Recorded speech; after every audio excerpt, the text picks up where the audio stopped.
Good morning to all our distinguished panelists. Good morning to our participants. Thank you for joining this very important webinar. We've tagged Beyond Compliance, Driving Corporate Growth Through Sustainability Initiatives. This is one of the webinars in our series of webinars at Anderson in Nigeria, where we try to educate our clients, our clients to be, and of course, the general public about very important and regulatory topics. Today, we have a couple of seasoned experts, panelists who will be shedding light on the topic of compliance and with sustainability rules. But beyond compliance, we want to see how we take in the topic of sustainability to drive corporate growth. And our panelists are carefully selected. We'll be talking about how we can strengthen investor confidence and, of course, access capital through sustainability, how we can really talk about issues on sustainability and how it's ingrained into corporate governance and, of course, risk management, how to drive innovation, competitiveness, and long-term value as it were. How we can also measure impact. Some of our participants who are registering had already sent in their questions, and we'll address a couple of those questions in the webinar today. In terms of the outlay of the event today, we would start with a welcome speech by our partner and the head of business advisory services at Anderson in Nigeria, Lateef Surakatu. From there, we'll take a short presentation from lead in accounting advisory services, Kayode Olaide, and then we'll go straight into the panel discussion, and then we'll take the concluding remarks. So it's going to be a packed event. We want to encourage everyone to engage, and you would get the very best from the session. Thank you very much once again. So Lateef, over to you. Yeah, many thanks, Temitope, and good morning, everyone. It is my pleasure to welcome you to this important webinar on Beyond Compliance, Driving Corporate Growth Through Sustainability Initiatives. As we all know, sustainability today is more than meeting regulatory requirements. It's actually about rethinking how businesses grow, innovate, and compete. The most successful organizations are those that see sustainability as not a cost, but as a catalyst, a way to unlock opportunities, build resilience, create long-term value for both shareholders and society. In today's sessions, we will hear practical insights, real stories, and bold ideas on how companies can embed sustainability into their core strategies. More importantly, our speakers will explore how we'll move beyond compliance into how we can drive innovation, strengthen reputation, and ensure lasting growth. I welcome you all to participate and get engaged throughout the session and also ask questions where necessary. Also have takeaways, not just in terms of knowledge, of course, in terms of inspiration to heart. On behalf of Anderson, I welcome all of you, and I look forward to an exciting and impactful discussion. Thanks for your attention and participation today. Thanks a lot, Lateef. Okay, so Kayode, over to you for the short presentation before we go into the panel discussion. Yes, thank you very much, Temitope. Thank you very much, Lateef, for the introduction. And I want to, on behalf of our League of Partners in Anderson and our collaborating and member firms, welcome our esteemed panelists and all of our audiences to this timely webinar. My task here is very brief. Please permit me to just briefly share what I have been asked to discuss with us, which details around the state of sustainability in Nigeria.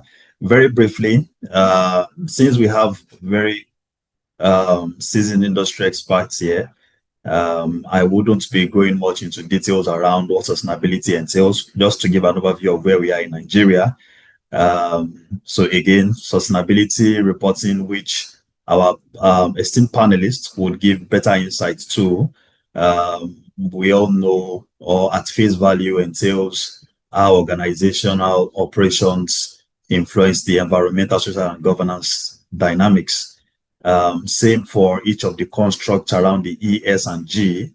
Details of things that organizations essentially look at and pay attention to in terms of their operational activities or business model are what we have here. But please, I just want to leave the bit of the introductory aspects because our esteemed panelists are going to be addressing that. They are thought leaders in this space, and just go to where we are for Nigeria. So the bit of for Nigeria, we at first being a part of the global community, we have a series of international sustainability reporting frameworks that we are very much aligned with as a country. Thankfully, we have the FRC and whom are the regulators also on this call. They will shed more light on this. But as an overview, we have the likes of the Global Reporting Initiative, which quite a number of organizations use. It's a multi-stakeholder reporting framework that has to do with details around universal, sectoral, and topical standards that organizations across different industries and different business models can adopt. We have the UN Sustainable Development Goals, 17 of them that replace the MDGs, Millennium Development Goals.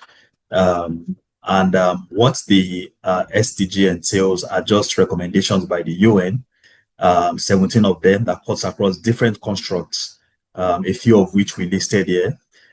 Then we have the Sustainability Accounting Standard Board, which is sort of like an industry-specific guideline that gives provisions for different industries and the peculiarities of their industries, and again, their business model to report on.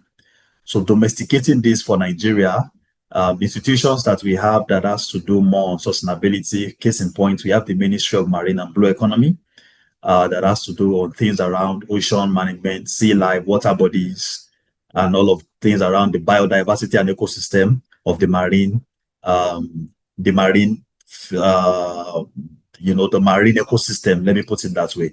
We have the National Council of Climate Change.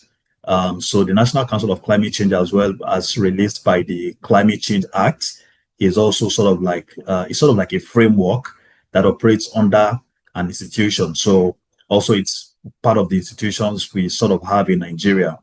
The frameworks that are domesticated for Nigerians, and particularly Nigerian businesses are the likes of the Nigerian Corporate Governance Code, the CBN Sustainable Banking Practice Principles, and the the Nigerian Exchange Sustainability Disclosure Guidelines.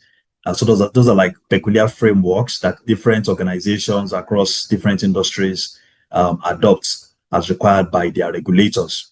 So in terms of the international frameworks, most of these provisions we have, sort of like our own local and national frameworks, are very much aligned with these international frameworks of the GRI, the SASB. We have quite a number of others, but the very peculiar ones are these that I listed here. So to give more insight into, because it's possible that there will be questions around, so this duplicity, or better put, multiplicity of international reporting frameworks for sustainability gives concerns around uniformity in reporting. Hence, we had the advent of the International Sustainability Standard Board just a few years ago, at one of the conference of parties, where this board was now brought aboard to unify and sort of give a global baseline for all of the existing international sustainability reporting frameworks that we have, the ones we listed earlier, the likes of GRI, SASB, the likes of Task Force on Climate-Related Financial Disclosures.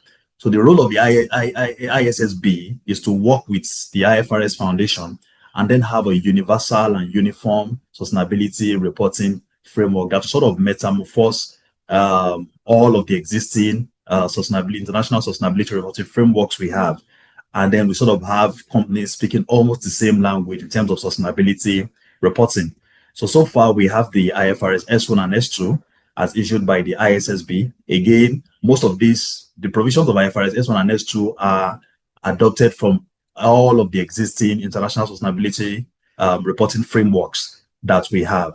And currently there are conversations around IFRS S3, IFRS S1 being general requirement for disclosure of sustainability reporting, sustainability related financial information, S2 being climate related disclosures, S3 hovering around biodiversity and ecosystem. So S3 is still in the pipeline, by the way, still under discussion papers, but the ones that are full-fledged are IFRS S1 and S2. So we have the ISSB bringing aboard these standards to sort of unify again and give a global baseline for reporting, particularly for those that are very particular about it on the capital markets and other listing agencies.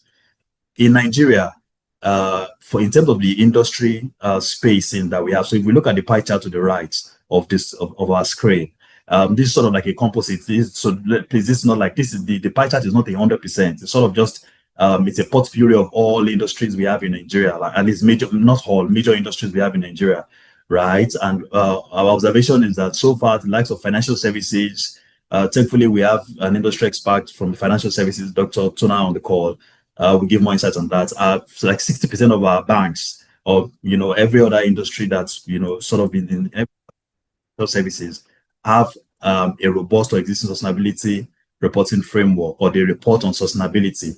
Same for the oil and gas. And 60 and 50 for oil and gas, energy, and financial services is fair enough, because those are like industries that have the high environmental impacts. Again, I'm sure we'll get those insights from our panelists, right? Across other industries, FMCG, telecommunications, construction, and healthcare, SMEs. These are like different percentages of so far how they report on sustainability in their respective industries. So cumulatively, around 70% of the top companies in Nigeria, report something on sustainability. And again, looking forward, they would begin to look at things around the adoption of IFRS S1 and S2, since it's now like a global framework that unifies the different languages that everybody spoke in GRI, in SESB, TCFD, and the likes, right? And for Nigeria, the Financial Reporting Council of Nigeria, of course, has given a roadmap. So we currently have the likes of early adopters, voluntary adopters, soon we'll have mandatory adopters of IFRS S1 and S2. Finally, the challenges that, of course, the Nigerian landscape has had is more SMEs, because of the bit of cost intensivity and data collection. SMEs, do not still have, just like we saw in the previous slide, they're still like 15% on adoption, so they have a challenge as to that because of the nature of their business and scalability to afford reporting on sustainability. There's some companies who ask, why should I report on sustainability? Is it just for compliance, or does it add value to us? The bit of cost as well, the bit of data collections are some of the key challenges as to why we are not yet like maybe 80-90% of adoption in Nigeria. But these are not peculiar to the Nigerian space. Globally as well, there are questions around why sustainability let us still use fossil fuel rather than green fuel and the like. So, rather than green energy and the like. So these are all challenges that are not only peculiar to the Nigerian landscape. But I will use the floor now to our esteemed moderator, Temitope, to take it up from here over to our panelists. Thank you very much. Thank you so much, Kaide, and thanks for giving us that sort of overview to get the conversation started. It's not for me to say so much about sustainability today. Apparently, this is a very hot topic, as some may agree, and for those who may be in doubt, I'm sure that by the time you listen to all that our esteemed panelists have to say today, you would agree with me that it's quite important that we continue to have this conversation, because this is really the bedrock of progress that you want to see in organizations. And so what I'm going to do just before I start asking questions would be to spotlight my panelists and then introduce them to you, and then we'll begin the conversation. So in no particular order, of course, we do have James Olo. James Olo is joining us from Japan. James Olo is the CEO and founder of Fabric. That's a member of the Anderson consulting firm, do strategic consultancy, focus on helping businesses to create shared value. He's amassed several years of experience in helping businesses to transition to sustainable practices.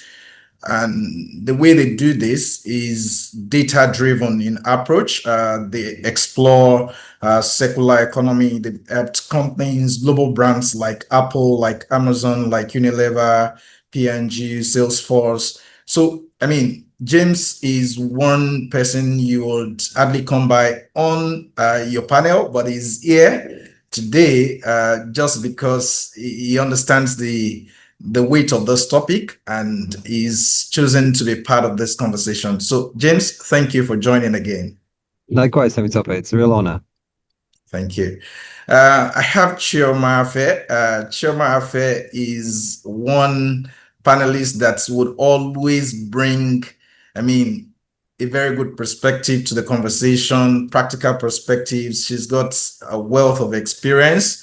Currently, Chioma is the Director, External Affairs and Social Performance, External Affairs and Social Performance at Seplat Energy. And for those who know Seplat Energy is a listed company, not just on the Nigerian Stock Exchange, but also on the London Stock Exchange. It's a delight to have Chioma. She's a seasoned professional with proven track record in areas, including, of course, the topic that we're talking about this morning. I've told you what she currently does at Seplat Energy. She's the executive director, and of course, she's committed to advancing things like innovative solutions to ensure that companies are doing great and they perform sustainably. Thank you, Chema, for joining this call. Thank you once again. Thank you. Right. I also want to introduce to you Dr. Tona Ezema. Dr. Tona is the head sustainability and risk management at Fidelity Bank. I didn't mention to you, my audience, that out of about several companies that we have in Nigeria, when the Financial Reporting Council then said, you know what, Nigeria is going to be the first adopter of the IFRS S1, S2, which are basically sustainability standards. Seplat jumped on that train, and Fidelity Bank also did that as, voluntary and very early adopters, the first adopters in Nigeria out of 4 of those. Seplat and Fidelity are amongst, and that's a great stride, right? So Dr. Tona sits at Fidelity Bank PLC. She's a sustainability and development expert. She's got extensive experience in sustainable finance and environmental policy. She's like I mentioned, the head of sustainable banking and risk management at Fidelity Bank. She leads ESG integration, green finance initiatives. She's a sustainable products development expert. She's got a PhD in environment and development, and she's a certified expert in sustainable finance. Thank you so much, Dr. Tona, for joining us this morning. Thank you so much, Temitope. It's a pleasure. Yeah. Okay. And of course, I've got Dr. Razak Abubakar. Dr. Razak is the head of sustainability reporting at the Financial Reporting Council of Nigeria. So if there is any organization, a regulator that is really driving sustainability compliance in Nigeria today, that's the FRC, and Dr. Razak is at the top of that. Right, he's a disciplined accounting and sustainability professional. He leads the sustainability reporting unit at FRC, that's the Financial Reporting Council of Nigeria. He's a fellow of the Chartered Institute of Accountants in Nigeria. She is also a fellow of the Chartered Institute of Secretaries. He's very active when it comes to thought leadership and public discourse. I had to drag him from another event where the consulting for IFRS adoption with respect to some exposure draft currently. So thank you so much, Dr. Razak, for making our time to be part of this conversation. Thank you very much, Mr. Quest. Thank you. Yeah. Good morning. And of course, last but not the least, Ni Yusuf. For anyone that knows the NESG, the Nigerian Economic Summit Group, you will know that one name that is quite synonymous to whatever that organization does in Nigeria is Ni Yusuf. He is also the managing partner of Veraki Partners. That is also, of course, a collaborating firm doing consulting at Anderson in Nigeria. And of course, he's a lead for the social sector practice that includes public service. He leads Veraki in its mission to transform African enterprises and governments using smart, future-focused solutions and, of course, business insight. So he served as a country managing director for Accenture in Nigeria. For those who know about consulting in Nigeria, you will know that you can't dissociate consulting from Accenture in Nigeria and, of course, Anderson in Nigeria as well. He is a respected transformational manager. He's got over 35 years of experience and he's brought great wealth of experience to this conversation. And as you know, the conversation we're having today, it's beyond compliance. So while we understand the importance of compliance, and some people would say that it's not just about the stick, right? There is also the carrot there. What are the sweeteners? What are the incentives for doing things sustainably, for running your organizations in a sustainable manner? And that's why we have Dr. Razak looking at things from a regulatory point of view. And Dr. Razak at different times also said that as much as he knows that he is a regulator, he wouldn't want to apply the stick always. Right. So that's why we're even going beyond that to say that it's not so much about the stick. It's also about the sweetener. What's in it if you are able to position your organizations doing the right thing, and what are the benefits for you? So without further ado, we'll get into the conversation. And I'm just going to start with Ni Yusuf.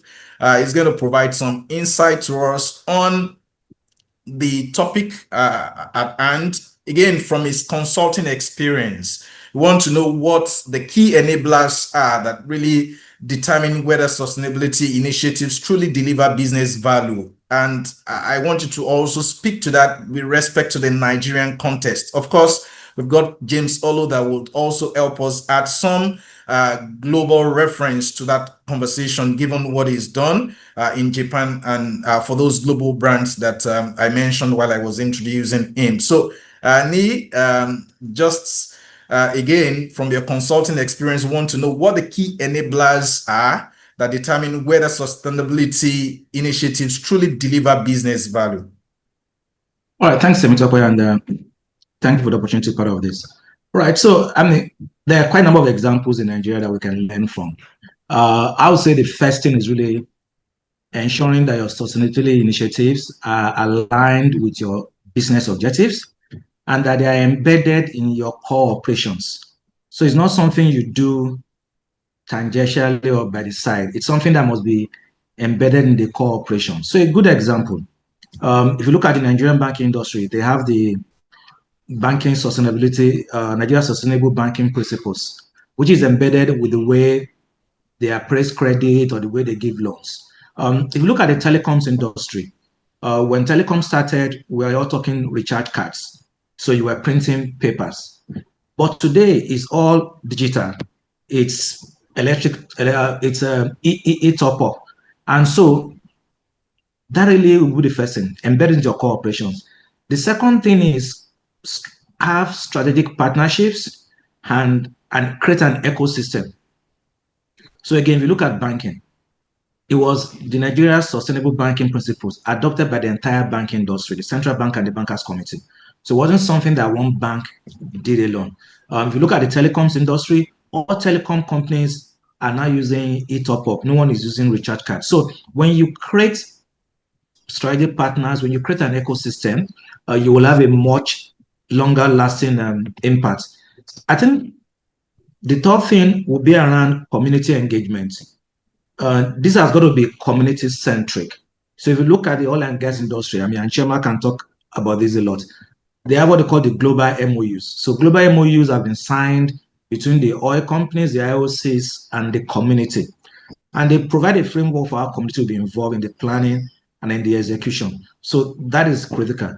I would say the fourth thing is around leadership. Sustainability thrives when it's part of the culture of the organization, is in their core values, and is championed by the leadership of the organization, right? So it's championed from the top and not just from below. The fifth thing I will argue will be around innovation. How do you use technology? How do you use innovation to drive sustainability? So again, solar projects as opposed to diesel-run power systems, digital ways of charging your phone as opposed to paper type. And I'll say the last one will be around measurement and transparency. So when Kayode presented it presented the standards. Those standards require that you measure, but not just that you measure based on a great standard, and you demonstrate the savings from carbon reduction, from water savings or social impact. So those metrics are standard metrics and that can be shared. And I argue that if these six enablers of what I've seen in Nigeria, and we've seen them work well. Thanks. Thanks a lot for those beautiful insights, Nee. James, you're going to just chime in, of course, and I would like you to speak as one who leads Fabric in Japan, that member consulting firm of Anderson Consulting. And of course, I would like you to also look at this from the perspective of what leaders should be doing to champion sustainability and look at it beyond policy and how it becomes part of an organizational structure. Yeah, thanks a lot, Temitope, and a shout out to Nee just there for laying out those 6 principles. I couldn't agree more. If I was add one sort of other area, I think it would be as an employer brand. This may not be such an issue in every market in the world, but in many particularly aging markets, the competition for top tier talent is becoming really, really intense. And so your ability to drive innovation through sustainability and trust is becoming essential for winning in the battle for talent attraction, retention, and motivation. And that really does impact balance sheets. Maybe I could give a couple of examples of the principles that Nee mentioned there. We work a lot around innovation, and the business impact of innovation can come in so many different ways. You introduced the work around circularity that we've done, for instance. So if you set up a circularity goal as an organization, and then empower teams within your organization to try and hit those targets, they need to innovate. They need to do things differently. And that can lead to cost reductions because you're having to procure less materials. It can also set up secondary income streams because your waste materials can become redefined essentially as resources and inputs to other businesses, other partners. You could even create partnerships with companies that valorize your waste streams and turn them into more valuable products. Also, the less material dependency is also gives you resilience when you have disruption to input costs, as we've seen through numerous examples in recent years. And I think the susceptibility of supply chain to disruption, either through things like global pandemics, extreme climate events, etc., can only be adding to the resilience of businesses and helping them to be sustainably profitable and viable. I think then those are all quite sort of practical examples and not really necessarily shifting hearts and minds. But I think when it comes to consumers and customers, and you're driving innovation for competitiveness. We've done a lot of work with companies that is felt directly by customers as actually an improved product performance. So using sustainability as a design constraint to improve services and products, not only in terms of their performance when it comes to, say, climate carbon emissions, but actually just in terms of their usefulness, how aesthetically beautiful they are, their functional performance. Those are also coming through the sustainability. Maybe I'll stop there, but I'd be happy to give some more specific examples with actual companies if there's time later on. Thanks a lot, James. You've talked about very many things already. Valorization, the circularity, and of course, the impact on the supply chain and all of those. And I can imagine that some of my audience will be asking how exactly this will be done. What I would encourage you to do is to sit back and listen more. But I want to go, a little further into the conversation by going into the banking sector. And so I'm coming to Dr. Tona. I really want to know how Fidelity Bank in particular aligns its sustainability goals with its overall business strategy to foster growth. From the conversation from Nee earlier, he had mentioned the Nigerian sustainable banking principle as one thing that needs to be ingrained into the culture of the organization in some ways. And so I'd like you, if it's permitted, to use that example of how Fidelity is then able to, beyond, yes, we know that Fidelity has basically done something with respect to compliance, but those sustainable goals, how does it use it to drive business strategy? All right, thank you, Temitope, and good morning, everyone. At Fidelity Bank, we have aligned our sustainability and climate-related goals with our broader business strategy by embedding them into the core of how we operate, grow, and create long-term value. Our approach goes beyond regulatory compliance. It's about integrating sustainability and climate-related risk management into critical areas such as governance, capital allocation, product development, and enterprise risk management. At the strategic level, which is the board level, the Board Risk Management Committee provides oversight to ensure that environmental, social, and governance issues, along with climate-related risks and opportunities, are systematically assessed and addressed. Execution is led by the Sustainable Banking Governance Committee, and this is at the management level, and this is chaired by our MD/CEO and composed of senior leaders from across the bank, ensuring cross-functional ownership and alignment. This structure reflects our commitment to the 4 key pillars of the ISSB standards, which is governance, strategy, risk management, and metrics and targets, which inform how we assess material impact, manage risks, and track performance.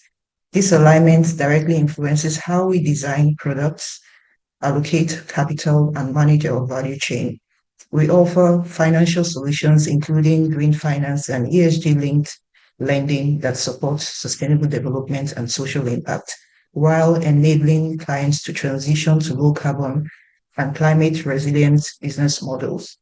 Our focus on inclusive banking, particularly through digital innovation, helps expand access to financial services and helps us manage our environmental footprint. So sustainability and climate-related considerations also guide how we engage with suppliers, assess the ESG risks of clients, and deliver staff training across all levels. So from our lending practices to operational decisions, sustainability is not treated as a separate initiative. It is embedded into our business model as a core driver of profitability, risk resilience, and competitive advantage in a rapidly evolving global economy. With regards to the Nigerian sustainable banking principles, I've touched on a whole lot that borders on the principles. So the principle speaks to issues like environmental, integrating E&S considerations into your lending activities, embedding E&S considerations into your operations, and also financial inclusion, gender, ensuring there's gender balance reporting, and also capacity building. In all these areas, we've embedded all these principles into our core strategy, and we ensure that we report on all these areas. The CBN expects us to report biannually, which we do, on all the Nigerian sustainable banking principles. So we have policies to ensure that we address all these principles, and we also ensure that we track and also report. Thank you. Thank you so much, Dr. Tona. And I take one very interesting thing away from the conversation. You said you encourage your customers to decarbonize. And I'm going to confirm that with Chema, right? Since she works with a company that some people would like to point fingers to for maybe some carbon emissions, so to speak. So, Chema, I hope that you're going to affirm that. But I have two questions for you here. First is to ask how Seplat Energy approaches sustainability reporting and ensures that it's, number one, comprehensive, and two, that it's able to address the conversation that we're having. How does it help with corporate growth? Right. Again, stepping back to look at what one major stride that Seplat Energy has taken, even before the introductions of the IFRS S1 and S2, Seplat was reporting based on the global reporting initiative, and now they've said, oh, we want to jump on the train and also be a leader in Nigeria with respect to this. So what does that say to us from how Seplat is able to approach sustainability reporting, making it comprehensive and using it to drive growth in the organization? And two would then be to say, what future trends do you see in sustainability reporting that could impact on corporate growth strategies? Okay. Thank you so much. Good morning, everyone. So we've had some really great insights coming in from Dr. Tona and me as well. And I've actually picked on some of the things that have been shared. So for Seplat, our approach to sustainability, I think one thing that we've done very well and the reporting is that we've actually, first of all, embedded it within our corporate strategy and our framework. So it's how we do business. In 2020, we revised our corporate strategy. We had a look at it again. It was also the time when we renamed our business from the Petroleum Development Company to Energy. And I think that also just sort of sets the mindset around what the focus is, which is on energy and the best way, again, thinking around energy transition and where the federal government is going when you think about hydrocarbons and gas being the feedstock going forward that is cleaner in terms of energy and while also providing power to the nation. But that's a different story. So first, that mindset and that corporate strategy sort of allowed us to now look at our reporting from a different standpoint. So yes, we did have a sustainability report prior to 2023, uniquely standing on its own separately from our annual report. But as soon as the FRSC and the NGX, and so we jumped in on the IFRS S1, S2, the new standards, and we became an early adopter. We now started working towards an integrated annual report. So that's the first thing. From a reporting standpoint, we now didn't want to have it separate. We wanted to not just be early adopters, but be able to integrate our sustainability story within our corporate annual report and the financials and so on. And that was a better way of seeing the bigger picture for Seplat.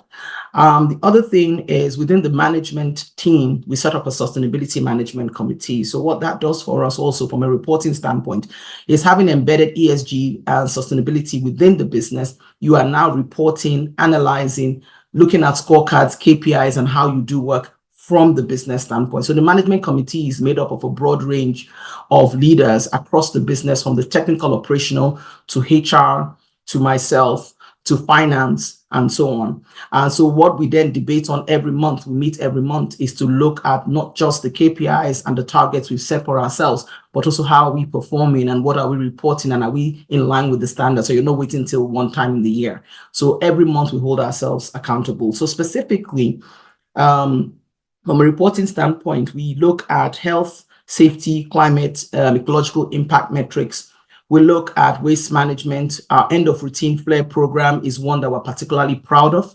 Our target is to be 5 years ahead of the national target of 2030. We are aiming to wrap up our end of routine flare program and actually end routine flaring this year in 2025.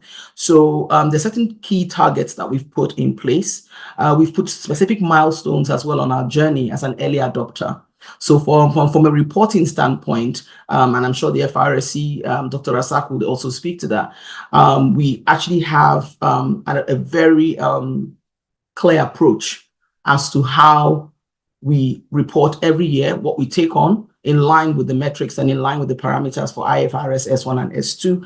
And then we use that to sort of set our targets and our goals and our business practices and the campaigns that we run throughout the year.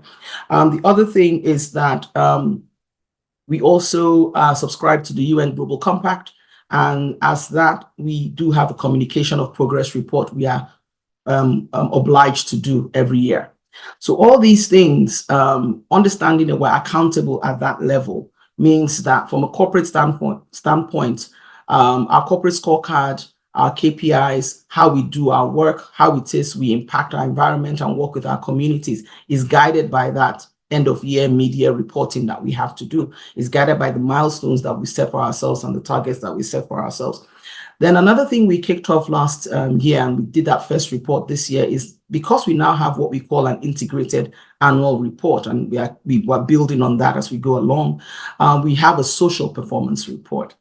So being able to unpack our social impact, and Nii alluded to the fact that more and more companies will be, looking at one of the principles, looking at social programming, community-related collaboration, and so on. We've stripped the detail of that into a unique report called the Social Performance Report. And what we're trying to do there is to unpack the work when it comes to MySpace. That looks at community, that looks at diversity and inclusion, it looks at labor practices, it looks at some of the third-party engagement. So we're taking it a step further from not just saying that we are accountable, but our vendors and our partners and our suppliers, how well are they doing? What are they doing? What are the various metrics that they're tracking? And how can we, in our own point, from our own standpoint as leaders, how are we driving them, teaching, leading, and showing the right examples so that we can also report for that? We're making steady progress and we're actually holding ourselves, accountable as well from a reporting standpoint. I think all in all, what that then does for us, as you earlier mentioned, we're dual listed, is that when we have conversations with investors, when we have conversations at the capital market and even with the FRC, we are able to speak truly and factually as to the work that is being done and what it is that we are reporting and tracking on a day-to-day basis. Thank you so much, Chairman. Such an excellent example. And I think one key takeaway for my audience should be that if you want to post the sort of results that you've seen, Seplat posts on the stock exchange, and of course, year on year, you've got to do things more sustainably. You've got to embed the principles of sustainability into your activity. And, the way she talks about it is as though it's pretty easy, right? Like we do this every month, we do just that. And we have the teams in procurement, the teams in finance, having handshake to get these things done. And well, I hope it's really that simple. And so I want to hear from Dr. Razak. They say what doesn't get measured doesn't get done. And that's where you come in when you say people should report what they're really doing. And of course, in line with the IFRS S1, S2 standards. So it'll be good to hear from you. You've been trying to help organizations and on how to really begin to report and track progress. What are those primary challenges that you see organizations facing when it comes to sustainability reporting compliance requirements? Dr. Razak. Okay, thank you very much. Thank you, everyone. Sustainability itself, before you come to the reporting, you have to have, just like Choma said and Dr. Tona, you must have sustainable practices that will culminate into reporting. And I like your topic. It's not just about compliance. It's about telling us what you are doing and how do you do it. So reporting is like the end point.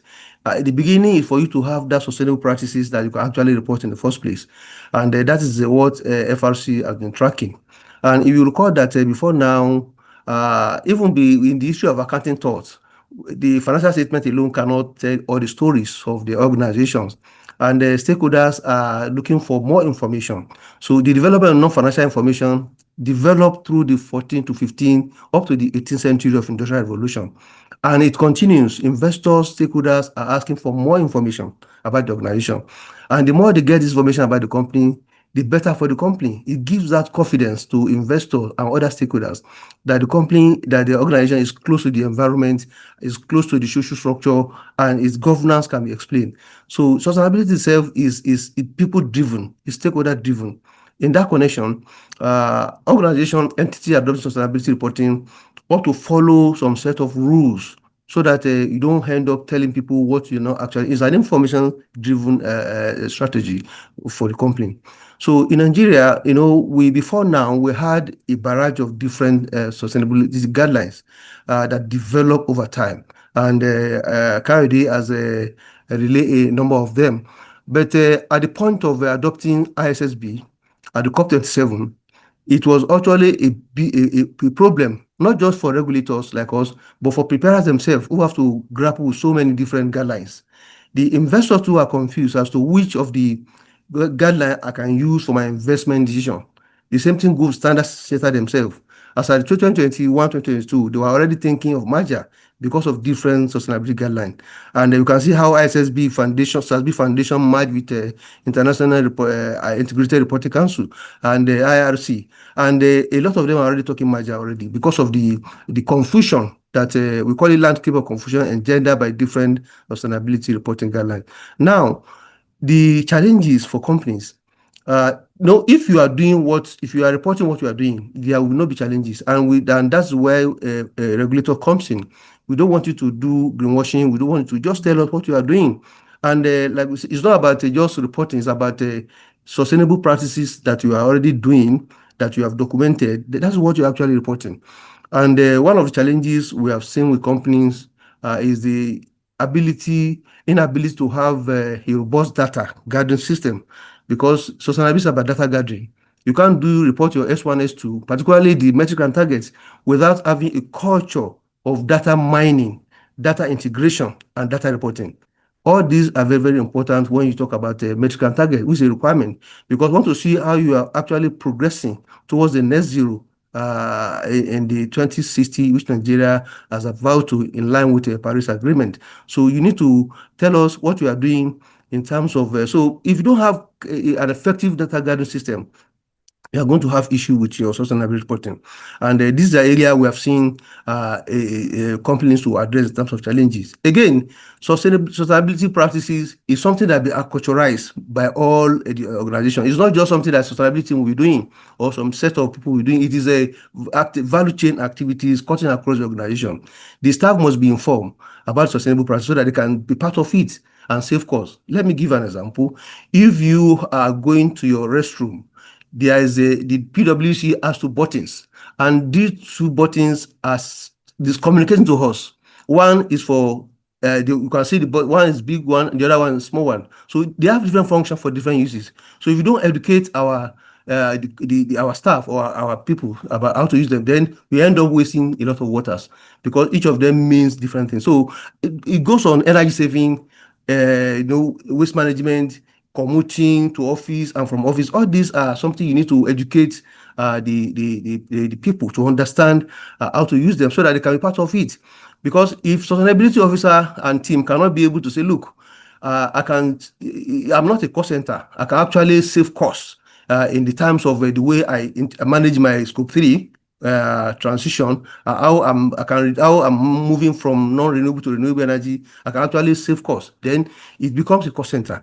And by the time we take care of all this, it actually becomes something that business strategy and the board, the management, we want to listen because you can save costs. Let me give an example of a particular organization that spend about 75 million monthly on diesel, and it's about 900 million in a year. So if you can transit from non-renewable to renewable energy, and you can reduce this 900 million annually to 450 million using renewable energy, you have done a lot, and you have actually helped your organization to profitability. So profitability, so we have seen that not lack that of awareness from the entity, thinking that sustainability is a cost center. No, by the time you do it, it can improve your profitability. It can guide as a gauge in your risk management. It can help you in building trust to the different stakeholders, because it has been affirmed in research that organization wants to investors want to invest in an organization that they know much about. So when you tell them about your environment, social governance structure, it actually helps. So these are the areas we have seen challenges. A lack of data gathering system. Then there must be an awareness of your sustainable practices. There must be a buy-in, not only from the sustainability team, but from everybody in the organization to understand. It must be seen from profitability angle rather than seen as a cost center. Thank you very much. Thank you so much, Dr. Razak. That's a great download there. I like the fact that you've touched on some very important points, the need for acculturation, the need for awareness, and of course, data gathering, which is one key challenge. And I think that at some point I'll like me to speak to that. Because again, when we identify these problems, there must be a reason why sometimes it appears difficult for some organizations to really get things going and achieve savings the way Dr. Razak has put it. I guess that's where professional service firms like Anderson help organizations to really embed sustainability into their corporate strategy, and beyond that, the implementation and the operationalization of those things that they've agreed to do. And so I'd like to hear from you, Nii. What role do you think that Veraki, for instance, and Anderson Consulting would play in helping organizations to embed sustainability into their corporate strategy and of course by extension into their practices that will then deliver results and savings for them? All right, thanks.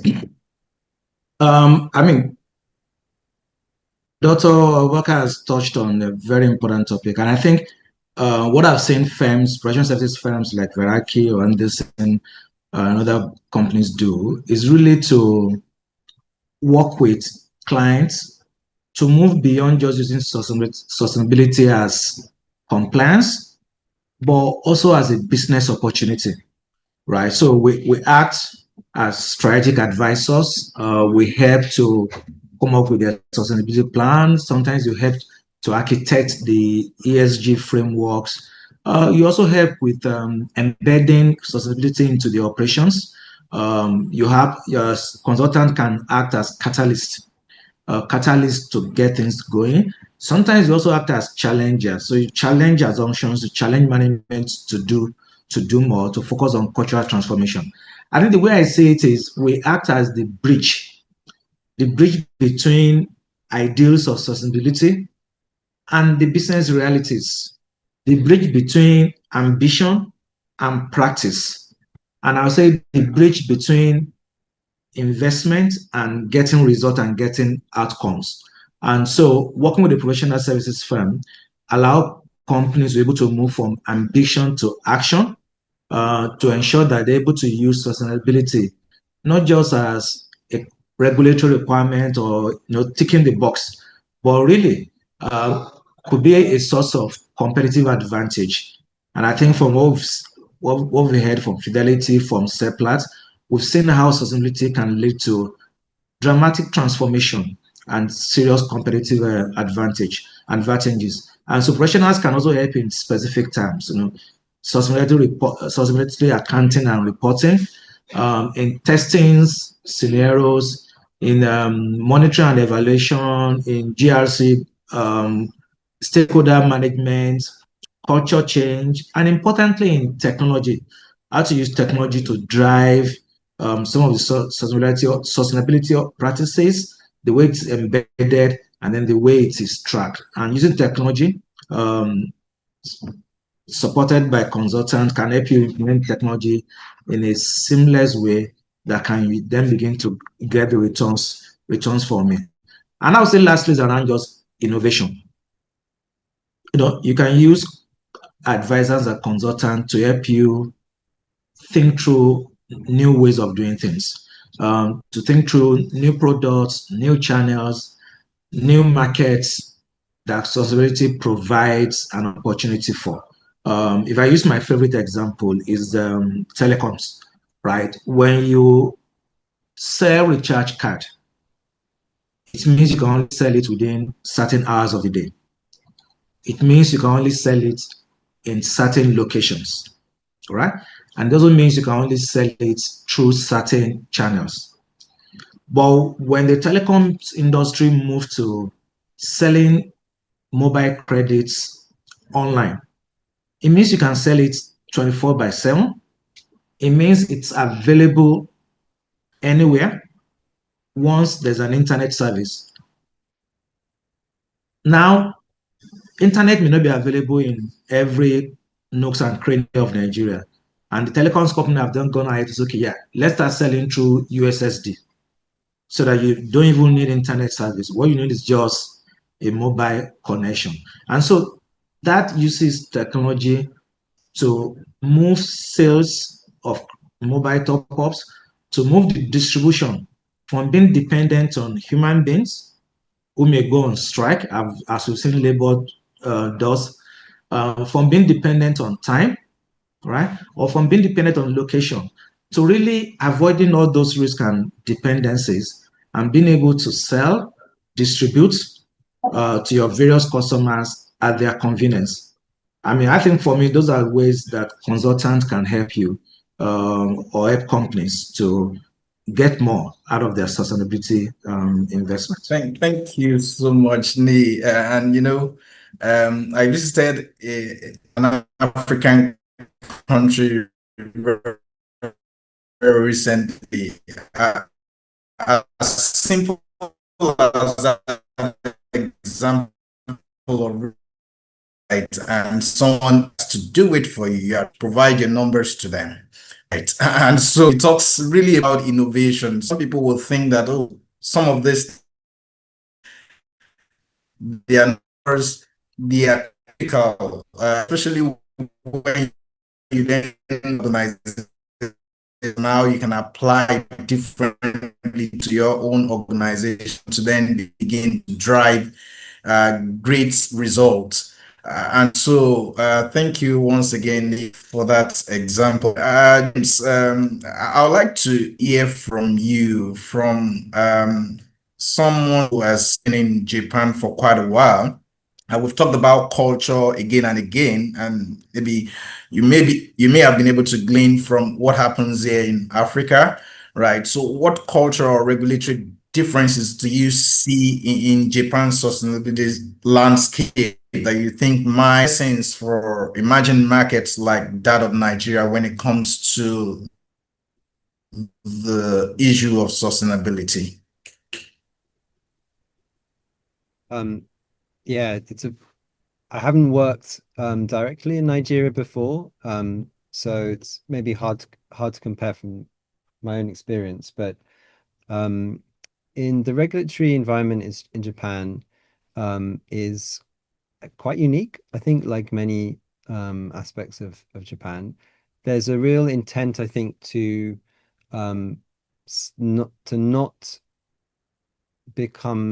not lose competitiveness by slipping behind, let's say, Europe, which I think is how most business leaders in Japan would sort of see. They would perceive Europe to be the leaders on sustainability, particularly under the Trump administration. Or of course, there are differences with California and other parts of the US as well. But there is a kind of, the Japanese government is reluctant to bring in laws that mandate specific behaviors. So, for instance, France has been a leader in driving repairability in products. So, one of our clients, Panasonic, is required, as other companies are, will be, to provide a repair manual with their electronic products. So that's not the case in Japan, but they can't afford to have, essentially, to be servicing different legal sort of frameworks and actually kind of cultures around use and consumption. And so that's actually a driver of our work here, and including to sort of close the culture gap around repair and disposability when it comes to consumer products. So it's in Japan, the government will avoid setting firm like laws that dictate certain directions, but they will encourage and kind of urge and sometimes provide incentives, kind of corral businesses into taking certain directions. And I think that, from my point of view, I wouldn't say that's the best strategy, but it's how Japan does it. And there's, I think a long history of, let's say, there's some wisdom to that in terms of how the local culture works. The other thing I'd say is that Japan will wait and sort of follow other leads in general. And then when it sees that it really has to, it will move fast. Again, that's not necessarily a strength, but that tends to be what happens.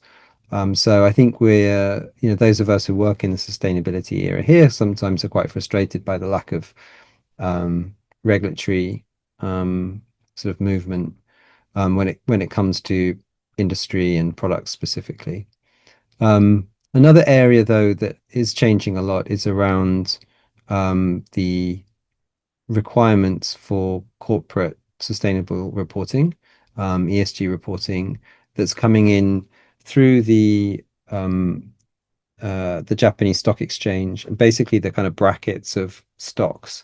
And in order basically to get into what's going to be a kind of a new category, the most highest value category of stocks, has to be essentially an adoption of transparent, sustainable reporting standards. So that is a way in which there is a kind of ratchet effect on expectations there, and that's because partly because of the pressure from international investors, particularly institutional investors who have ESG targets across their portfolio, and for Japanese stocks not to be essentially dilutive of their ESG performance. And I think that's one of the mechanisms that we've seen driving large corporations here to take action on climate and to show innovation when it comes to their ESG performance overall. Thank you so much, James. Thank you. I'll come to you, Chairman, please. So, when you spoke earlier, we talked about how it appears that everything is pretty easy, right? But as someone who sits right on the saddle, what challenges does Seplat encounter when trying to align sustainability initiatives with the expectations of investors? Also thinking about some of those perspectives that James has brought, the Japanese stock exchange is driving some, and that's probably the case here in Nigeria too, where the Nigerian stock exchange also has its guidelines, and you then have to deal with the London Stock Exchange aside from the Nigerian Stock Exchange also. So your sustainability initiative as an organization, how do you then kind of meet the expectations of the investors and regulators like the FRC, Dr. Razak, who is also on the call. Yeah.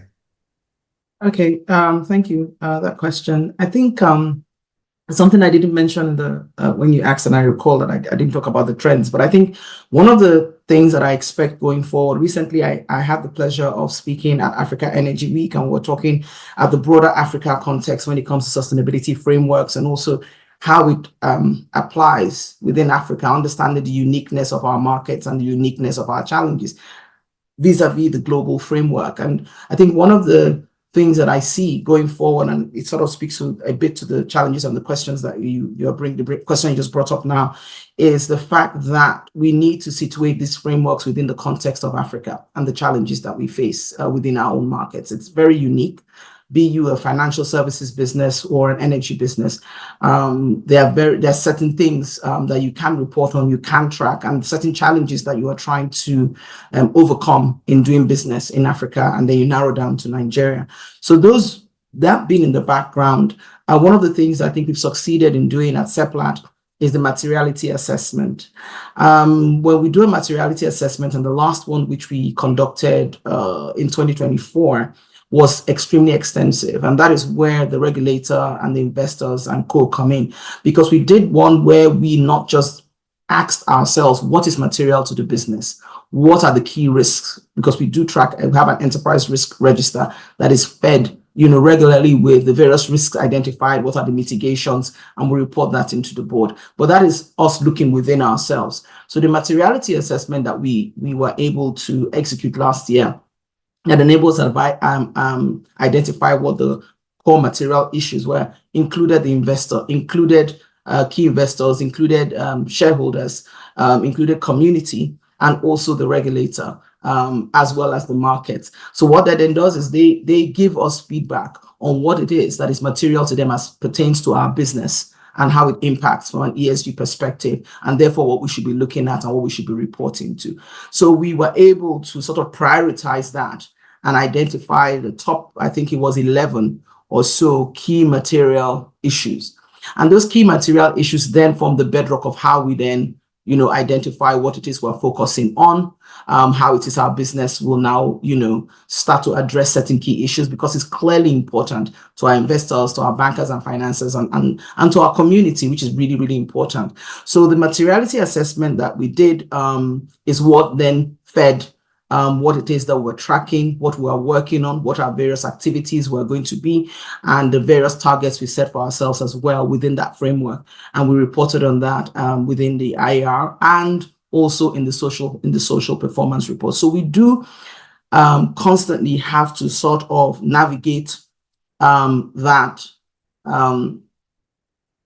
balance between what the regulator wants, what our business is able to report, and also what our various stakeholders and shareholders. But the constant communication, the shared collaboration that we have, even in creating some of the and I use the social activities and the social campaigns within our communities, we co-create a lot of those things with our communities, and we have direct intervention programs, which enables us to not just be throwing out campaigns or activities or activations or plans that not necessarily meet the needs, of the community, of the shareholder, of the stakeholder, but actually takes on board what it is that they find material to them. So it's a constant, I think I would call it a marathon. It's not a sprint. It's a constant evaluation. The materiality assessment is not a one-off thing. We have to keep sort of reviewing and having those conversations. And I suspect that we will have another one again to look, because again, what was number one potentially would drop to number 3 or number 4, and then another one becomes a lot more important, and you evaluate that, and then you then focus on how to address it and how that would pan out when it comes to reporting at the end of the day. Thank you so much for that perspective.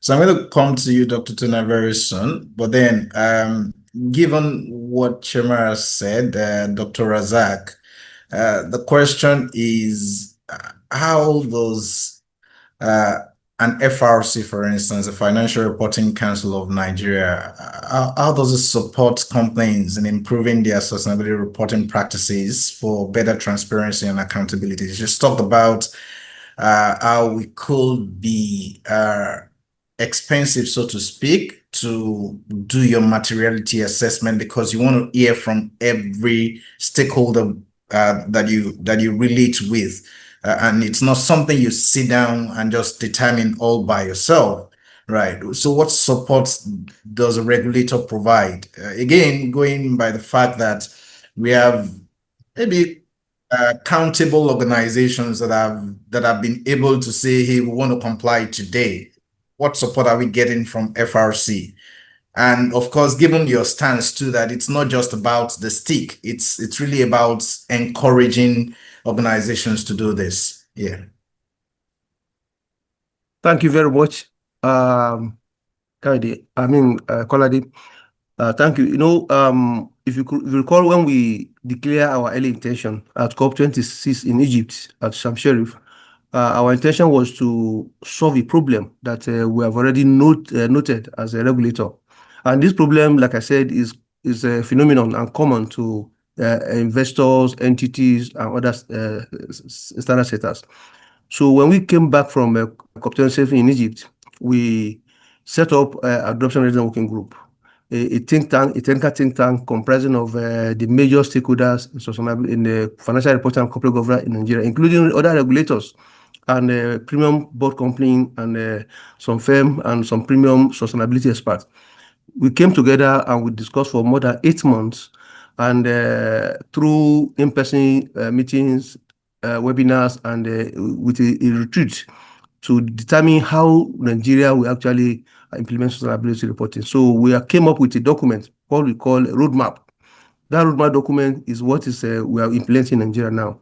And if you look at the roadmap that we have introduced, is in a phased implementation plan of comprising of 4 phases for sustainability reporting. Of course, the first one is the early adoption, which we have passed. The stage we are now is called voluntary adoption, which are learning period for companies to learn their ropes and towards sustainability reporting. Of course, the next one is mandatory, which starts in 2028. And also for public sector entity, government business entity, those who are not using IFRS, but they use IPSAS. The public sector entity, IPSAS-B, is already planning to have a sustainability standard for public sector. So that is phase 4 of our implementation plan in the roadmap. So what are we doing? If you look at the roadmap itself, we have incorporated support, advocacy, training into it, so that entity are not just left alone, but they are handhold. We have what we call handholding principle to help the company, to guide them so that they can do it the right way. And the likes of Seplat, Fidelity, Access Bank, and the rest, they will bear witness to this. We like to handle them. At this period, we have said there will be no penalties. It's a period that we have to learn our ropes and get continuous improvement. And if you look at the report of the early adopters from the 2023 and now, they have had 2 consecutive sustainability reporting, and you can see continuous improvement. And we're expecting even a better improvement in 2026, 2025 report to be released in 2026. So all this we are doing, we are doing a lot of advocacy training. As I am in Abuja, we are doing exposure drafts for the 2, we are doing the technical sessions, holding technical session for 2 exposure drafts released by ISSB. And the stakeholders are here to give their, their comments, so that whatever the comments can be part and parcel of what will come out as standard. So we have conducted training, industry-specific training for banking, industry, insurance institution, industrial and consumer goods, manufacturing, oil and gas, different sectors, because the ISSB, if you look at the nature of ISSB sector, is industry-specific. So the metrics are different from industry to industry. So we have conducted this training so that people can be equipped and understand what exactly they need to know, so that they can do the right thing. Like we said, it's not just about reporting; it's about developing sustainable practices to reporting. So FRC has assisted and continue to handle many organizations, to navigate their sustainability reporting through training, through advocacy. And if you look at the roadmap, we have some documents we've submitted, and we have robust discussions and engagement with the entities to ensure that they are doing the right thing at the same time. And we have said that in this period, there will be no penalties, no fines, but we want companies to to do it the right way, and that's what has been happening. So far so good. We have conducted more than 45 training, including webinars, and we have trained more than 300 organization entities, different organizations with more than 3,000 participants. And we continue to do that to enrich the training so that by the time we are moving from voluntary to mandatory, we will have gotten what we have achieved in terms of quality sustainability reporting, and that this is imparted in what we are seeing from the early adopters, and that has sent many signals to the market. We are seeing the upsurge in the number of applications for voluntary sustainability reporting, and we are going to see more than 35 companies coming up with it in the next financial year. Thank you very much. Thank you so much, Dr. Razak. When you keep saying this period, it looks like it's honeymoon season, right? And before I go to Dr. Tuna, maybe you should just let my audience know. I know I've asked you privately before. So what's the stance of the Financial Reporting Council of Nigeria on regulatory sanctions when this period that you've been referring to expires? No, we expect entity between now and then to have do the needful, and you know that that sustainability reporting now is now part and parcel of general financial report. So just like what you are saying, if you don't do your financial reporting or your financial statements, what will be you are not compliant is non-compliance. So, but I don't anticipate that company will not be compliant given the kind of support and advocacy that's ongoing, and given the kind of feedback we're getting from the entities, they are willing to do it. As we speak this morning, some companies have called me that they have filed their applications in Lagos. So more and more companies are getting aware. I don't anticipate that we have anybody that will not comply by the mandatory time. Okay, thanks a lot, Dr. Razak. I like your optimism, and I think that's where most of our own clients sit, where they just want to comply voluntarily, and they're not waiting to be mashed out and I mean get some sort of punitive measures before they begin to cooperate with the regulators. So, Dr. Tuna, you've talked a lot about how an organization, particularly yours, would align sustainability goals with its overall business strategy. And it will be good to hear from you. This question is two-pronged, but if you can keep it brief, that would be great.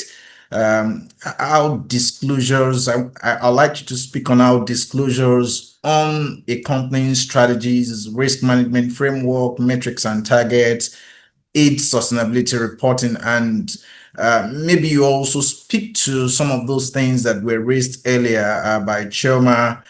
From your own perspective, what are those most significant challenges that you face in measuring and reporting on sustainability outcomes? Okay, I'll try to be brief. So, first of all, disclosures on a corporation's strategy, risk management, metrics and targets, and governance, I would say form the backbone of credible and transparent sustainability reporting. So by clearly articulating how sustainability and climate-related considerations are embedded into corporate strategy, organizations demonstrate that these issues are not peripheral, but central to long-term value creation. So this helps investors and a whole range of stakeholders. Choban mentioned that it's not just shareholders you're looking at, but a whole range of stakeholders, including community, employees, you understand. It ensures that they understand how the company plans to navigate emerging risks and seize opportunities, because it's not just about risks, but also opportunities in a transitioning economy. So a well-structured strategy disclosure also enhances accountability by showing how sustainability goals align with overall business objectives and, very importantly, resource allocation.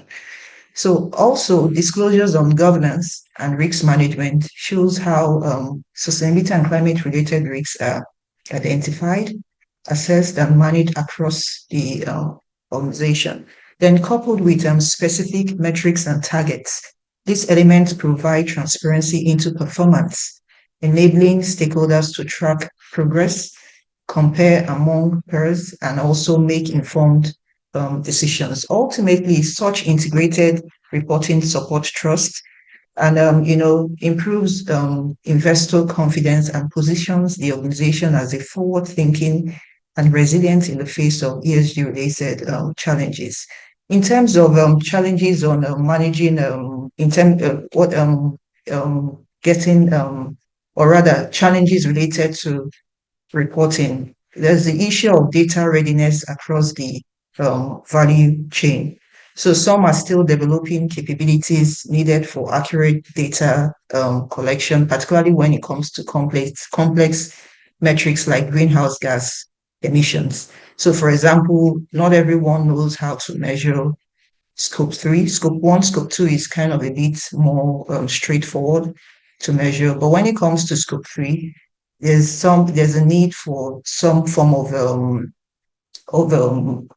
training or capacity building in that regard. And so there is need for deep engagement and also continuous dialogue, not just within the organization, but also across your value chain. At Fidelity Bank, we've taken intentional steps to strengthen the integrity and consistency of our sustainability reporting. So we operate a sustainable banking management system. It's like a centralized portal that captures footprint data across key parameters like energy, diesel, fuel, paper, and waste.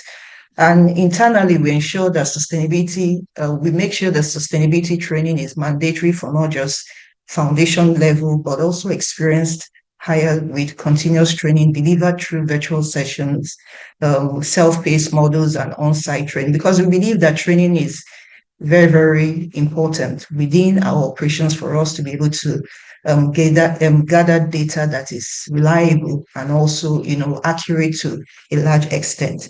Then Choma also mentioned something about the partnership with some sustainability global initiatives. So we also leverage on that. We have partnership with like UNEP FI, PRB, UN Global Compact, Women's Empowerment Principles. They provide access to evolving standards, tools, and training. And for us, this is very, very important because it ensures that we are abreast, with the latest reporting expectations. Thank you. Thank you so much, Dr. Tuna, for keeping it short. We're running out of time, but then we've got a couple of questions. Chairman, particularly, I think there are some questions for you in the Q&A section. I know James has answered one of those questions live already. So I think you might also take some time to just look at those questions because I may not be able to read all of them out. But then I want to quickly come to you again, Nee, before we circle back. How are Nigerian companies moving from just treating sustainability as a compliance requirement and flip back to what Dr. Razak said the other time. He's told us that he's got a couple of applications. People are saying we want to comply, right? But then 35, it's like a drop in the ocean when you think about the number of companies in Nigeria. Corporate entities, even the listed, are above 100 in themselves, right? Talk more of very many private organizations that you have. So what do you see in your practice, in your consulting experience, as what people are seeing beyond just seeing it as a compliance requirement? Are they seeing it as a lever for growth? Again, consider the fact that very many companies in Nigeria are always short-term in nature, unlike the conversations that we've heard from some of our panelists this morning. Some have this short-term survival pressures, and of course, ESG on the other hand, someone has recommended going for renewable energy. You know that the initial capital outlay can be overwhelming for some organizations sometimes. So the balance really is, yes, as much as I know this is good for me, how do I balance my need to deliver as a CEO very quickly, and people are seeing results with a long-term view of sustainability in itself as a concept. Right. So I think we've talked a bit about some of the examples in the Nigerian context. We've heard banking from Fidelity, we've heard oil and gas from the Seplat examples.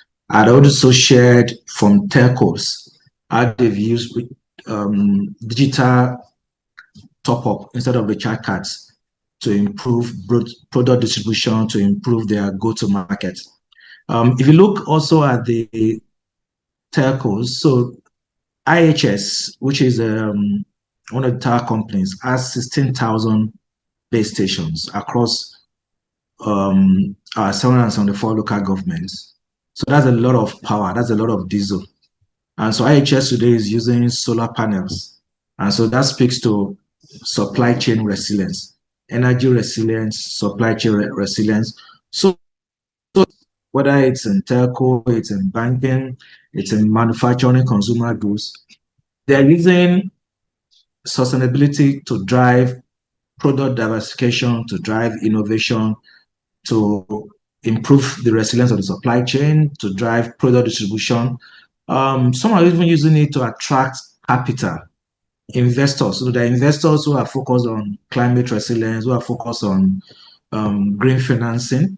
So a number of banks have raised funds, have raised bonds that are focused on green.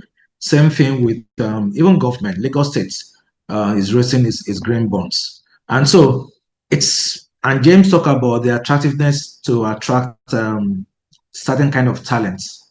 So I think these are some of the ways companies can really use it to drive long-term growth, to attract capital, to attract talents, to improve product innovation, product distribution, to improve your supply chain resilience. But you're also right. I mean, how do we then balance short-term survival pressures? I need to make my numbers this quarter with the long-term nature of ESG investment. I think the first thing is really start small. Yeah, you can't boil an ocean. I mean, you can boil a cup of water, you can boil even a drum of water. It could take time, but you surely can't boil an ocean. So as you embark on this sustainability initiative, just start small and look at small areas where you can drive change. Low cost but high impact. So for instance, easiest one, energy savings bulb. Yeah.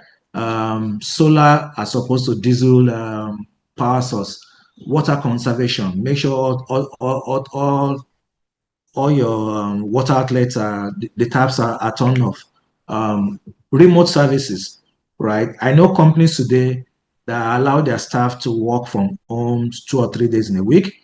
And so instead of running generator 5 days in the office, instead of running toilet and water system 5 days in the office, you only do that for 2 or 3 days that the guys are in the office. So remote services, remote work could help you just to make some immediate gains. So start small, track the gains, and then be willing to move fast. Now, to track the gains, that means you must use data. Track the actions that are giving you the highest ROI and use the data to then set your priorities. Now, your priorities would differ, but your ROI must be not just capital or financial returns, can also be about reputation. What kind of reputation do you have? Could be about the talents that you're able to attract or the kind of partners you're able to attract. Yeah. And so use data to track your ROI, and your ROI should be multidimensional, and then use that to further prioritize where you want to focus in terms of your sustainability initiatives. I think the third thing, if you really want to avoid pressure, is collaborate with others to share costs. You know, the famous African proverb, if you want to go fast, you go alone. But if you want to go far, you go together. And so if John talk about banking, you have the sustainability initiative, which is for the entire banking industry. That's a way you can share the cost across the industry, so it doesn't become a huge financial burden for you alone to bear. You also could use, you could tap into green financing. There are specific funds that are focused on supporting climate resilience, supporting sustainability issue. Nigeria raised its first green bond in 2020 or 2021. Yeah, 2021, Nigeria raised about 15 billion naira. Lagos State has launched its maiden certified green bond of about 15 billion naira. So both at the national and subnational level, and there are also corporates that have raised bonds. So you could tap into green financing to fund some of the specific sustainability initiatives. And I think lastly is you can also use regulation as a catalyst for change. Yeah, the number of industries, oil and gas, mining, you are required to do an EIA, environmental impact assessment. You are required to submit certain reports, certain compliance. So you could really use those compliance, use regulation as a catalyst to drive change, not just for you or for your sector. And so when you then see it as not just, when you see it as both a regulatory imperative, but also as a growth imperative, that then makes it easier from a business justification and a business case point of view. Lastly, learn from others. The big companies are doing it. That will show you examples. That can show you a fail-safe way. And so see what others are doing and then see how you can adapt it to your own situation. Thanks. Thanks a lot, Nee. And of course, for my audience, if you've spent over 35 years consulting, you've got to learn some corporate proverbs. You can't boil an ocean if you don't take anything away from this webinar. I think you should learn that. All right. And if you want to go fast, you can go alone. But if you want to go far, you've got to go together. All right. So James Olo, I'll come to you in a bit. Again, because where you sit, right? Japanese stock exchange in itself is the fourth largest stock exchange as of 2025, right? And is the topmost in the whole of Asia. And so there should be some lessons to learn from the Japanese story, especially when you look at it from the point of technology and innovation. Nee has talked about digitization. He cited a couple of examples for us, and a lot of companies that are also doing something in Nigeria. But when we look at what has happened and some of those brands that you've also worked with, how do you see technology and innovation in particular helping to accelerate sustainability adoption in a country like Nigeria, where, of course, it's an emerging market and there is a lot of growth potential for the Nigerian stock exchange as well. But given how far you've gone in Japan as a jurisdiction? Picking up on the technology and innovation, I think Nee at the start highlighted the long-term value creation opportunity with sustainability. I've been highlighting some examples in that area actually in the Q&A as typed responses if people are interested to pick up some of them. It might be interesting to pick up work that actually a foreign company have been doing in Japan, namely Amazon. So when it comes to circularity, packaging is a really big area for improvement and innovation.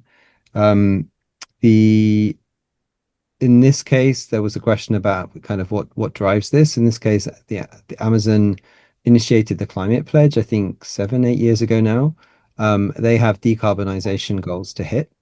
And it's actually the decarbonization goal that drives packaging innovation because of the quite large scope 3 emissions associated with mostly fiber packaging. So that's paper in cardboard, paper packages.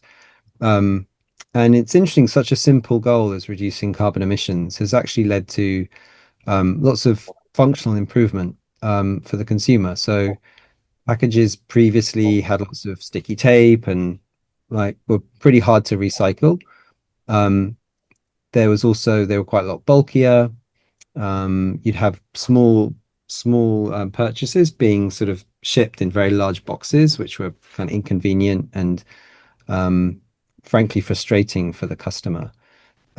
So there's a packaging innovation division within Amazon that work on this, and their design constraint for innovation is carbon reduction, but it's obviously aware of convenience for the customer.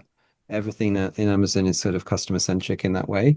And I think, as we highlighted before, those initiatives, when you drive down carbon emissions, you're often reducing the amount of materials being used, which reduces your costs at the same time.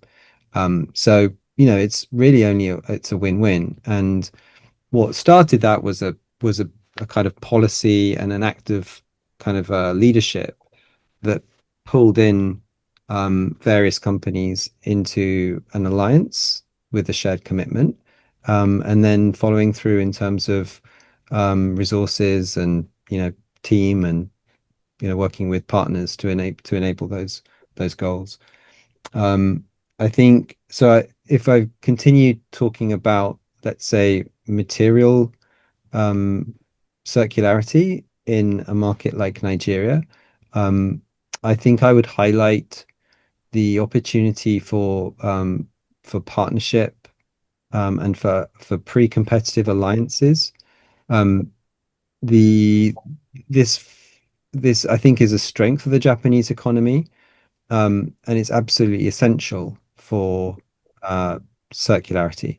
If you think of what a circular value chain is, it's a sequence of markets for which you need inputs and then outputs need to hook up as a chain. You need the supply and demand to match. So if you have, let's say, a high price, people are prepared to buy a material at a high price. If there's no input, then that economy is not hooked up and you don't have circularity. So how do you get collection of materials at a high enough volume, of a high enough purity, to make them available for a process to recover them, turn them back into a feedstock, and then make them available on a commodity market again?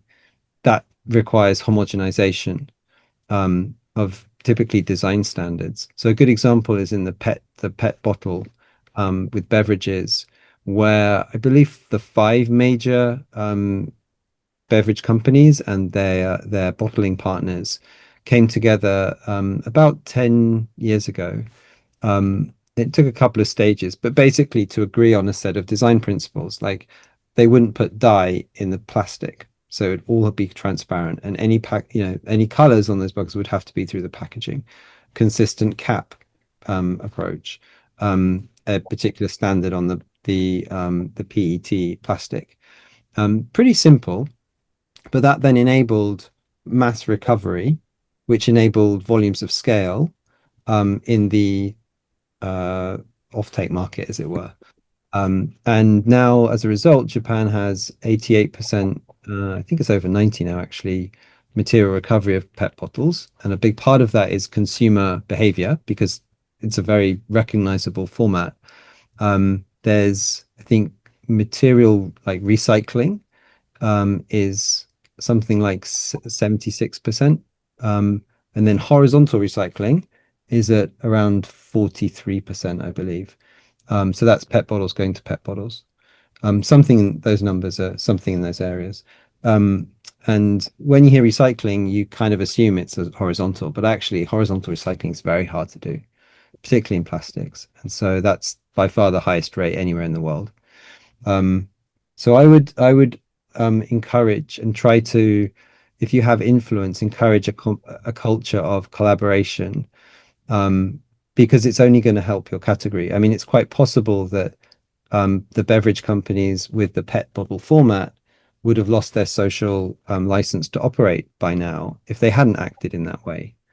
But because they did, and they forgot the fact that their competitors, for an instant, in order to align around these standards, enabled them to basically be a leader in the world and tell a positive story. I think another example would be the apparel, the Sustainable Apparel Alliance, which brands like Patagonia have led, and only to their own benefit, because they are perceived by their customers as a leader in that area, and they have more value as a brand and more loyalty as an example for it. So I would encourage brands and companies to show leadership, to kind of create these coalitions, create pre-competitive alliances to drive systemic change in the industry, because it may feel like you're doing someone else's work, but it always pays off. And I'd go back to that point as well about the employee brand. Not everyone might know about the role that a company has played, but the people in that industry always know, and they'll be respected for it, and that'll help to attract the best talent. Hopefully that's a good example, but I'm sure there are many other, Temitope. Thanks a lot, James. Thanks. We're running out of time, but I do not want to. I don't want us to go without touching on some of these live questions from our audience, and I'm going to come to you shortly, Chairman. But someone has a question for you based on the comment you made last. Okay, yeah, remote work saves the office cost of diesel, but then what happens to the tech side of things, the infrastructure for those that would provide the internet service to the staff that will be working remotely? They think that could be a major cost. They're saying, is that a yes or a no? Right. So, I mean, I will give Veraki example, right? Veraki is a provision services firm. We are in the office 3 days, Tuesday, Wednesday, Thursday. So Monday, Fridays, guys work from wherever they want to work from. Everybody has a laptop. Would they have a laptop irrespective? The answer is yes. Would the office have infrastructure irrespective of our work arrangement? The answer is yes. So there are some, what I'll call sunk, just the cost to operate, which is you've got to have laptops, you've got to have blah, blah, blah, blah, blah, blah. But there are also ways you can optimize your IT costs. Everybody today, well, not everybody, but services are in the cloud, right? So you don't need to have a big computer room. I remember in the 90s, you have computer rooms where only few people enter wearing white coats. The entire place is all code. But today, your computer room can be the cloud. You can buy cloud services from your Microsoft, from your Google, such that you don't even need to have any major IT equipment local. That is one. Second is the size of your laptop may also be small if your team is storing information in the cloud as opposed to storing local. So there's enough technology today to optimize and reduce your costs based on the kind of services you want to render. But from my experience in Veraki, it's a positive, it's a surplus, it's net positive.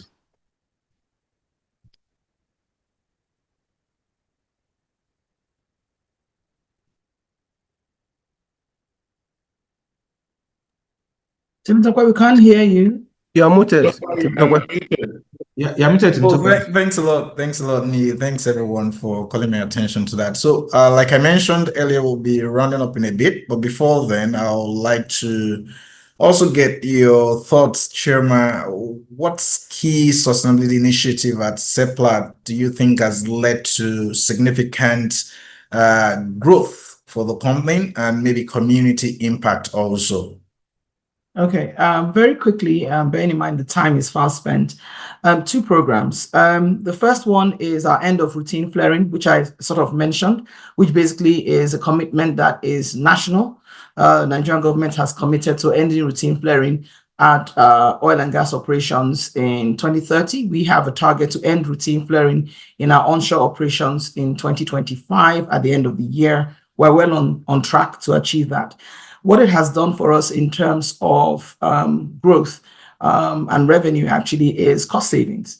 So there are flare penalties. For those of you who are aware, there are flare penalties associated with flaring. The fact that we have installed compressors in both our Western assets, the Sapele Integrated Gas Plant, the Oben Glass Plant, and are currently commissioning the one in Ohaji GCK, which is in the east. We have significantly reduced our flare penalties in the Western assets, as we call them internally. That has seen some monies come back to the business.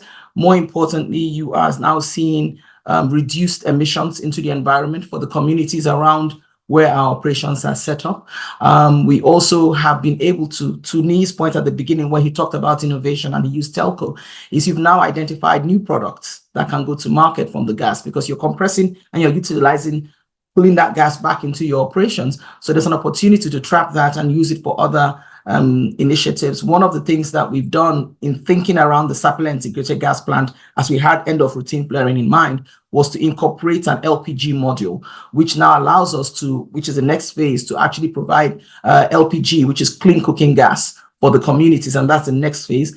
Further to that is CNG, also incorporated as we're building and developing the Sapele Integrated Gas Plant as well, and the Anno plant, which is going to come live hopefully this year with first gas. So innovative thinking came into the design because we had end routine flaring at the back of our heads. We had thinking around how can we utilize this gas for increased revenue, have new products for the business. So that's one. The second one is our Tree for Life initiative, which I had answered in the chat, but that also not only addresses a key environmental question around biodiversity. We are reforesting a forest reserve in Edo State. We are employing significant community labor to be able to get that done. We also have a community program tapping into an agricultural need that they have in that community because they were farming and therefore deforesting in the forest reserve. What you've done now is giving them employment of a sort, and you've now taken them out of the forest reserve and set them up with learning, with capacity building, with products to continue their farming practices, but it's a much more sustainable farming practice. That is, another example. Thank you so much, Chairman. Thanks for helping us to manage time.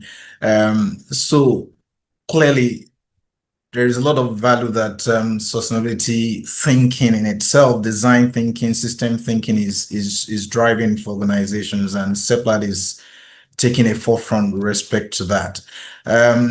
Again, we've spent quite some time, right? And our panelists are very top people that they've spared the time to share this insights this morning.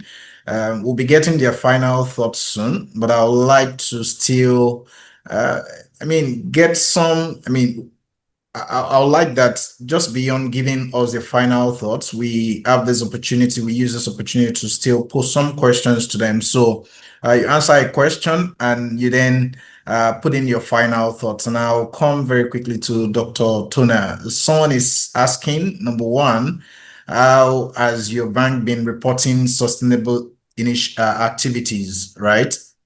For how long, rather? How long has your bank been reporting that? I would like you to tie this into your response to also speak to, if I may say, we've talked so much about technology. What's the role of technology? How do you see that evolving in the way you do things in the organization? And then we'll get your final thoughts. Thanks. Okay, thank you, Temitope. So what we've done in the past was to do like an integrated reporting. And then, of course, we early adopted and we had to align our sustainability reporting with the ISSB, IFRS S1 and S2 reporting requirements.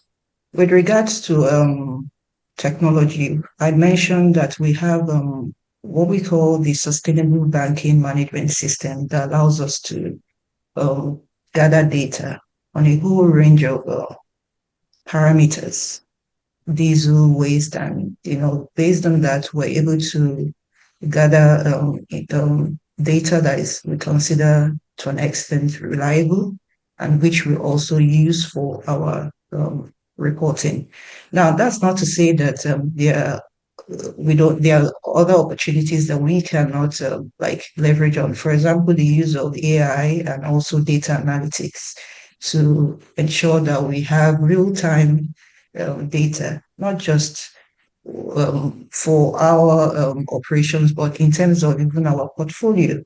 Because once you're able to track your footprint, it becomes easier for you to immediately take measures or come up with strategies to bring down your footprint. And this is where technology comes. We feel that technology will play a very, very big role. And also linking the data you're getting immediately to emissions factor, which is very, very important, because that immediately tells you that this is where you are at the moment and that these are the areas that you need to immediately begin to bring down or lower your footprints. So that's very, very important for us. So on a final note, I would like to say that sustainability should not just, the driving force for sustainability shouldn't be compliance. There's a business case for sustainability. It can actually drive profitability. My esteemed panelists have made a lot of examples, ways that you can reduce cost, and it will ultimately contribute to your bottom line. And just so that you understand that people are becoming very aware of sustainability, whether it's your customers and even employees. When employees look out for companies to work in, they want to look at their social performance. It's not all about just the profitability, but there are a whole lot of things that people, consider beyond the investors. There are a whole range of stakeholders, you understand, that can actually impact on your profitability. So don't see sustainability as just merely, something that, okay, because FRC says that we need to report, therefore we report. No, it should go beyond that. It should be embedded in your core strategy, your business model, and even your products for banks. It's very important that you have products that are inclusive. You understand, products that can meet, that can suit the needs of underserved, communities. It's very, very important that you integrate all that into your business strategy and also let it reflect also in your metrics and targets, and then you report on it. Thank you. Thank you so much, Dr. Turner. James, I'll come to you. I would like to get your final thoughts. And in addition to that, speak to the fact that today's economy is globally interconnected. And of course, there are companies that are still quite inactive. This conversation seems remote to them. So what's the risk of inaction for such companies that continue to view sustainability as compliance? Yeah, they'll lose trust from their employees, from their investors, from their customers. They'll lose competitiveness because their competitors will use sustainability as a driver of innovation. They will lose the ability to enter sort of other markets because they won't meet the standards. And you're sort of seeing that already with say American vehicles in China. So their costs are severe. I think it equates to short-termism. I think we all know that climate change is here with us today. We're all feeling it in our lives. We're seeing it in our economies. And sort of ignoring that is a sort of you're ignoring the reality of being a viable business into the future. I think it's not absurd to say that there's lots of things that sustainability can apply in the short term, but it equates to a sustainability strategy. It equates to a long-term business strategy, how you can be here in the future and be thriving together with your stakeholders. And so I think we've talked about lots of different angles on that, from innovation and earning trust and building competitiveness. There's lots of different ways to approach it and use it, But I think it would come back to that sort of long-term viability of your business, and retaining the trust from the people that are essential to your business. Yeah, you can say that again and again. Thank you so much, James. So I'll come to you, Dr. Razak. I'd like to hear from you. Number one, how do you see the future of sustainability reporting in Nigeria? What impact do you think it would have on corporate governance? And then we'll have your final thoughts. Thank you. Thank you very much. I see a bright future, a very bright future for sustainability reporting in Nigeria. And given what we have seen now from 2023, we have seen that integration of profitability and business practices, and which is good for companies. And for me to move from 4 early adopters to 35 now, I think you can only count on the percentage. It's on the positive side. But while we are working on others to join the line, and we have seen that ray of hope and interest, upsurging interest for people to join sustainability reporting. So people are now realizing that beyond numbers, there's a need for sustainability reporting, and that's one of the organizations are there to take the benefit. And if you look at the early adopters that we have a platform, IFR Foundation, I said that I keep on mentioning their names as in the not only in Nigeria but in the world, as companies have done something that what others have failed to do. And even at this month at the London ISB Symposium, they're going to be showcased again. And this is like a reputational, a branch representative for them, and it's something that others want to do. So I see bright future for sustainability reporting in Nigeria, because it's not just about profitability, it's about the business necessity. And it's about the people, it's about the governance, about the social structure and performance. So, and this can be integrated for businesses.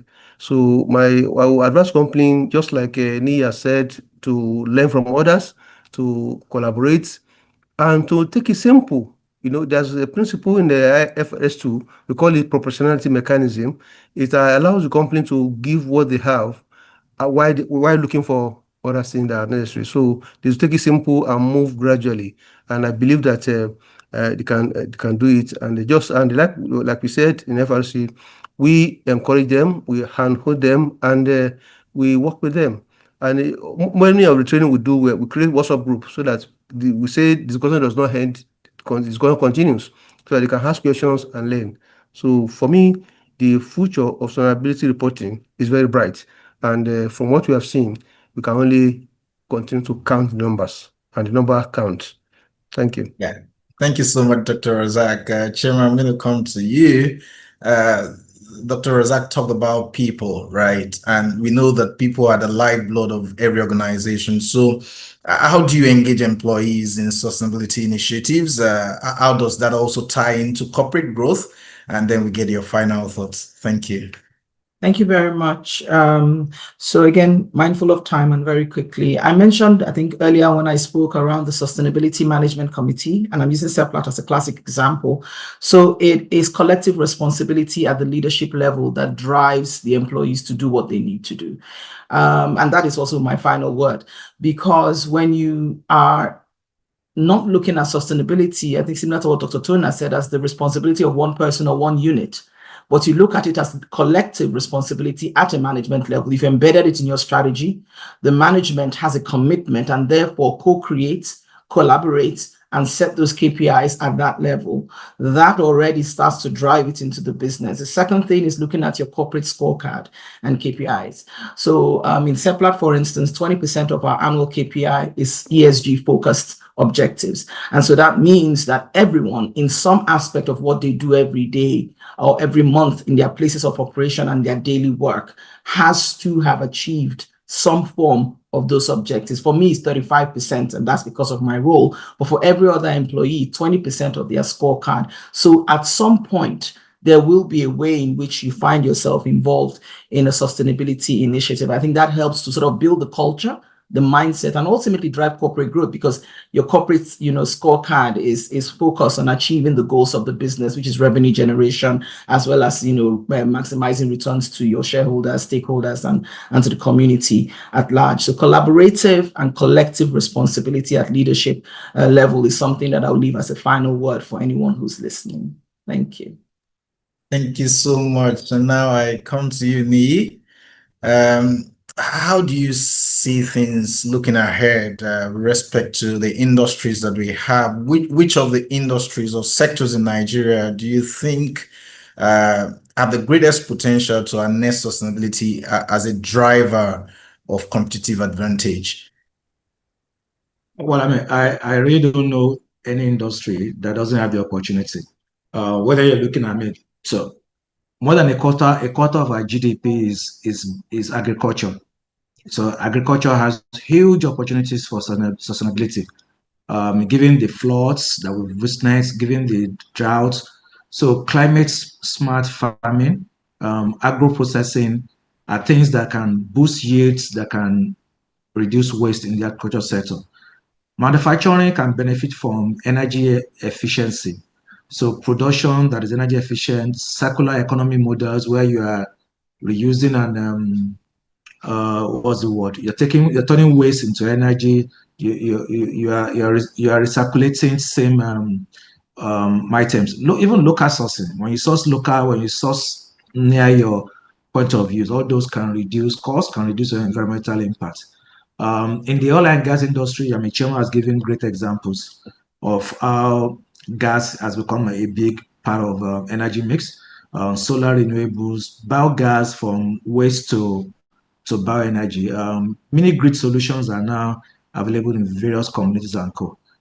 Technology, which is my own space, digital economy, remote work, digital education. During COVID, the world would have collapsed if there was no digital education, if there was no remote health diagnostics, etc. So technology helps from a digital point of view, e-education, e-health, to reduce carbon footprint, to expand access to services and waste. Waste recycling, huge opportunity. Healthcare, in solar power clinics, eco-friendly packaging. In any industry, you can see the opportunities. I think for me, companies should take this as not a nice to have, but a must have, as it helps to innovate, improve their product, reduce costs, and increase their bottom line. But more importantly, it makes your company resilient and makes you relevant, not just in the national economy, but in the global economy. Thanks. Thank you so much, Nii. It's been insightful. It's been engaging. It's as though we shouldn't conclude, but we've just got to wrap this up at this point, and I can't thank you enough, all of our panelists who have been part of this conversation this morning. I'll hand over to my partner and head of our energy, mining, and maritime practice in Anderson in Nigeria, Oladipo Mai, who will give us the concluding remarks. It has been engaging. Thank you for the lessons we've learned. For Chioma, we thank Seplat for providing the gas for electricity, and we hope you continue to do all of that and keep up the good work. For James, thank you for staying awake at this time and giving us the perspective from Japan and how everything is going. We learn from Japan because they're professional and they're very efficient. I regard and for Dr. Razak, thank you. FRSC is engaging, is talking to the public. You're approachable, you're providing answers, you're providing guidance. I like your approach. It's not just about the stick. It's about encouraging people to comply. So thank you very much, Dr. Razak. Thank you for Nii, for giving us the perspective of consulting. Even though this our internet went off, which is one of the problems of working from home, but it's still a sustainable thing. So thank you, Nuyi. Thank you, all our panelists. Thank you, participants. Let's go out there and be sustainable and not just look at it from compliance. One thing I want to add is, I think what we've learned also is that we keep talking about Gen Z, these people, we don't understand them. But what I've learned today is that we can actually motivate them. Let's create opportunities for Gen Zs to participate in sustainable initiatives in our organizations. I think it's going to motivate them. It's going to be exciting. It's not just about work. It's something they will come up with ideas that would also lead to profits, and they will see that they have a higher calling rather than just work. So let's also see sustainability as a source of motivation for our staff. So thank you, everyone. I wish you a very good day. Thank you. Thank you very much. Thank you so much, Dikbo. Thanks all our participants, audience, for staying all the way. We'll continue to talk. Thank you, all our panelists. Thanks, Chairman. Thanks, Dr. Tuna. Thanks, Dr. Razak. Thanks, James. Thank you very much. Okay.